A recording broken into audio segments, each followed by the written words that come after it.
आओ झुक कर सलाम करे उनको जिनके हिस्से में मुकाम आता है, खुद नसीब होता है वो खून जो देश के काम आता है।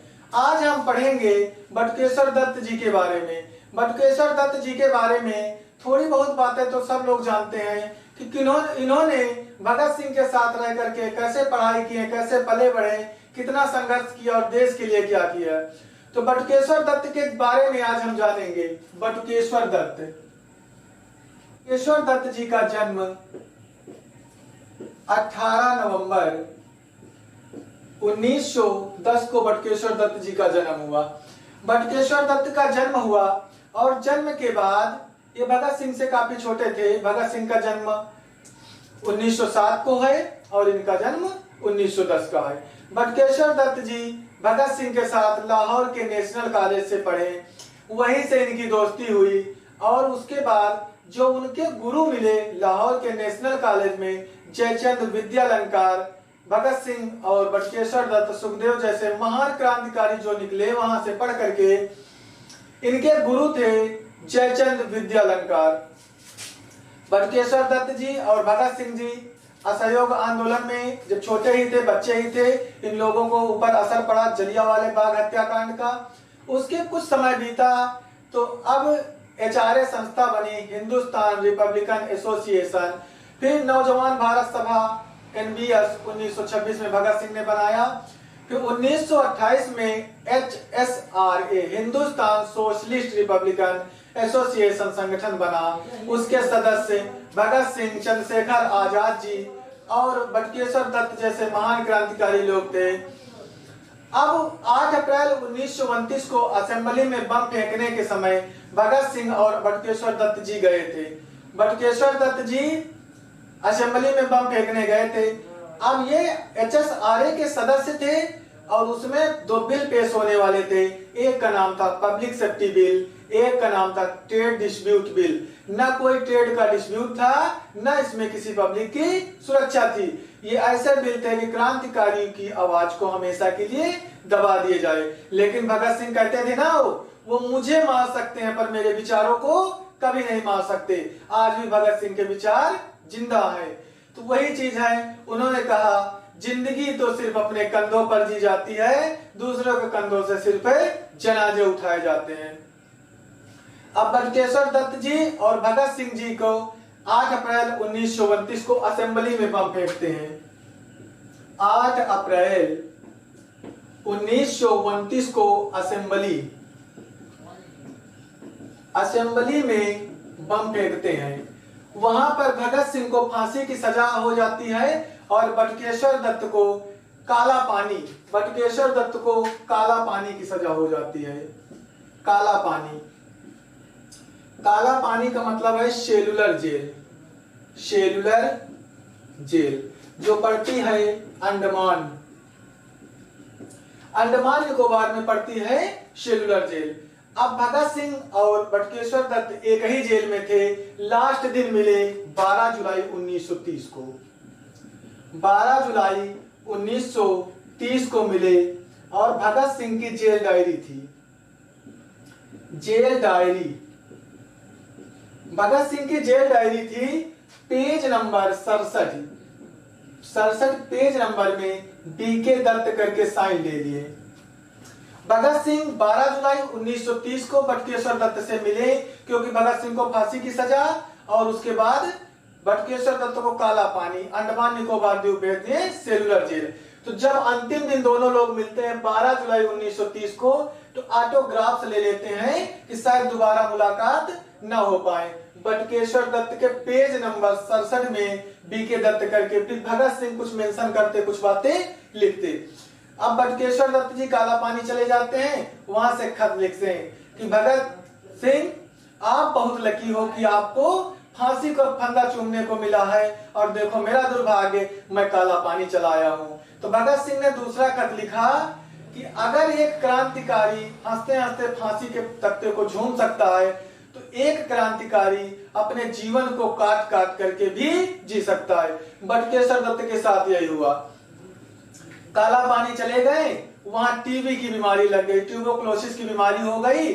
उसके बाद क्या किए, काफी परेशान हो गए, इलाज करने के लिए भेजे और फिर उसके बाद कुछ दिन बाद महात्मा गांधी का आंदोलन चला, फिर बटुकेश्वर दत्त जी महात्मा गांधी के आंदोलन में चले गए, फिर इनको जेल की सजा हुई। अब काला पानी गए तो वहां से इनको बिहार जेल में शिफ्ट कर दिए। अब बिहार जेल में शिफ्ट कर दिए तो ये वहां बीमार रहते थे, कुछ दिन इलाज कराए, बिहार में इनको नजरबंद कर दिए और नजरबंद की बिहार के इलाके से बाहर नहीं जा सकते। कुछ दिन बाद भारत को आजाद हो गया। अब आजाद भारत में इनको नजरबंद करके रखते थे, पता नहीं ऐसी कौन सी मुसीबत थी कि आजाद भारत में इनको नजरबंद करने की क्या जरूरत पड़ी। फिर उसके बाद इनको बीड़ी सिगरेट बनाने का काम करना पड़े, भूख पेट कुछ भी करा सकता है। जिनके प्रिंसिपल, जिनके सिद्धांत, इनकी वैल्यू इतनी थी कि देश के लिए आज मरना पड़े तो देश की आजादी के लिए मर जाऊं, लेकिन बिस्किट बनाने का काम उसमें भी सक्सेस नहीं मिले। शादी हुई, बच्ची का जन्म हुआ, परेशान रहते थे। फिर पटना में बसों का टेंडर उठ रहा था, तो ये प्रूव करना था कि जिन्होंने आजादी के लिए कुछ काम किए उन्हें बस का टेंडर मिल रहा था। बटुकेश्वर दत्त जी गए तो उन्होंने कहा मैं फ्रीडम फाइटर हूँ, मतलब आजादी के लिए मैंने भगत सिंह के साथ रहा हूँ और मुझे बसों का टेंडर। तो आजाद भारत के कमिश्नर ने पूछा, जो भी रहा होगा डीसी, कि आपके पास क्या प्रूफ है कि आप ही बटुकेश्वर दत्त हो। सोचो क्या ऐसे दिन देखने कभी सोचा होगा इन्होंने कि ऐसा दिन देखना पड़ेगा। फिर कुछ दिन बाद इनको बसों का टेंडर मिला, लेकिन वो उतना अच्छा चल नहीं पाया। धीरे धीरे क्या हुई कि बीमारी इनकी बढ़ने लगी, तो बिहार के हॉस्पिटल में इनको शिफ्ट कर दिया गया। बटुकेश्वर दत्त को इलाज हो रहा था। ये खबर धीरे धीरे पहुंची पंजाब। पंजाब में भगत सिंह का नाम चलता था, तो वहां के लोगों को लगा कि बटुकेश्वर दत्त। अब वहां के मुख्यमंत्री ने बिहार के मुख्यमंत्री से संपर्क किया, कहा कि अगर उनका इलाज आप नहीं करवा पा रहे हैं बटुकेश्वर दत्त जी का, तो मुझे भेज दीजिए यहाँ, मैं इलाज करवा लूंगा। तो वहां से जो बटुकेश्वर दत्त जी के लिए इलाज के लिए पंजाब के मुख्यमंत्री ने 1000 का चेक दिया। उस समय 1000 की कीमत थी। इलाज अच्छा, फिर इलाज चला, लेकिन तब तक क्रिटिकल कंडीशन हो गई थी, बीमारी ज्यादा ग्रसित हो गए थे, बेड पर ही रहते थे। अब बटुकेश्वर दत्त जी की बीमारी धीरे धीरे बढ़ने लगी, तब इन्होंने वहां से शिफ्ट करा करके इनको दिल्ली भिजवाया गया, दिल्ली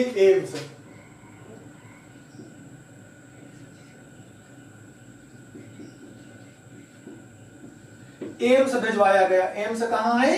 दिल्ली में। दिल्ली के एम्स में all India institute of medical sciences, all India institute of medical sciences Delhi, AIIMS Delhi में था। वहां इलाज होने के लिए जब बीमारी से ज्यादा ग्रसित हो गए तो नवंबर में शिफ्ट कर दिए। नवंबर 1964 में इनका इलाज के लिए दिल्ली भेजा गया। तब तक बीमारी बहुत ज्यादा क्रिटिकल कंडीशन हो गई थी। और उसके बाद जैसे ही दिल्ली पहुंचे, स्ट्रेचर पर लेटे रहते थे, तो पत्रकार ने पूछा कि बटुकेश्वर दत्त जी कैसा लग रहा है, ये वही दिल्ली है जब। तो बटुकेश्वर दत्त जी की आंखों में आंसू आ गए। उन्होंने कहा, कभी भी हम क्रांतिकारी पैदा ही हुए हैं मरने के लिए, लेकिन मैं इस स्थिति में आऊंगा। ये वही दिल्ली है जब 8 अप्रैल 1929 को असेंबली में बटुकेश्वर दत्त जी और भगत सिंह ने दिल्ली की सरकार को हिला दिया था। वही उसी स्टेशन पे आज, और इनकी आंखों में आंसू आ गए कि कभी देखा नहीं, सोचा भी नहीं था कि ये दिन स्थिति आएगी हमारी। उसके बाद दिल्ली एम्स में भर्ती हुए, लेकिन तब तक इनकी कंडीशन गड़बड़ हो गई थी। भगत सिंह की मां जो विद्यावती कौर थी, उनको भी राष्ट्रमाता का दर्जा देना चाहिए। नमन है ऐसी मां को जिन्होंने ऐसे सपूत को जन्म दिया, भगत सिंह जैसे शेर को जन्म दिया। तो उन्होंने भगत सिंह की माता को पता लगी कि भगत सिंह के जो दोस्त हैं बटुकेश्वर दत्त जी, वो दिल्ली के एम्स में भर्ती हैं।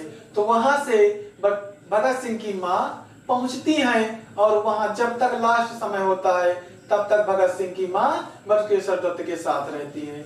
तो वहां पर जब इनकी कंडीशन बहुत गड़बड़ हो गई थी, इलाज करा लेकिन फेफड़ों में इन्फेक्शन फैल चुका था, तो वहां के पंजाब के मुख्यमंत्री ने पूछा कि आपकी अंतिम इच्छा क्या है, अगर कुछ आप मांगना चाहें तो बताइए। तो कहा, सर मेरी एक अंतिम इच्छा है, जहां भगत सिंह राजगुरु सुखदेव मेरे दोस्त की समाधि है, जहां उनका अंतिम संस्कार हुआ है, वहां मेरा भी अंतिम संस्कार होना चाहिए और मुझे कुछ नहीं चाहिए। सोचो अंतिम समय में मांगे तो क्या मांगे, अपनी मौत के लिए वो कहा कि जहां मेरे दोस्तों का अंतिम संस्कार हुआ वहीं पर सतलज नदी के तट पर फिरोजपुर हुसैनी वाला गांव में वहीं भगत सिंह राजगुरु सुखदेव की समाधि है। वहीं पर जब इनकी मृत्यु हुई 20 जुलाई 1965 को, 20 जुलाई 1965 को 1:50 पर 1:50 पर 20 जुलाई 1965 को बटुकेश्वर दत्त की मृत्यु हो जाती है all India institute of medical sciences Delhi के एम्स में। और बटुकेश्वर दत्त को स्पेशल ट्रेन द्वारा फिरोजपुर हुसैनी वाला लाया जाता है, जहां भगत सिंह राजगुरु सुखदेव की समाधि वही है, वहीं पर इनका अंतिम संस्कार होता है। ये थे हमारे बटुकेश्वर दत्त जी। ऐसे ही आप लोग पढ़ते रहिए और जो हमारे क्रांतिकारी लोगों को भुला दिया गया है उनको याद करिए। और इस YouTube चैनल के माध्यम से आपको सारी जानकारी मिलती रहेगी। बस आप लोगों का सपोर्ट चाहिए। आगे ऐसे ही क्लासों को बढ़ाते रहिएगा, आप लोग पढ़ते रहिएगा, मेहनत करिए। और एक चीज यही हमेशा कहना चाहूंगा, कुछ भी करने से पहले आप एक अच्छा इंसान बने। बेहतरीन इंसान अपनी मीठी जुबान से जाना जाता है, वरना अच्छी बातें तो दीवारों पर भी लिखी होती है। तो नमन है ऐसे वीरों को, नमन है ऐसी माँ को जिन्होंने बच्चे के रूप में ऐसे नौजवानों को जन्म दिया, जिन्होंने हंसते हंसते फांसी के फंदे को चूम लिया। तो आओ झुक कर सलाम करें उनको जिनके हिस्से में वो काम आता है। खुद नसीब होता है वो खून जो देश के काम आता है। जय हिंद साथियों।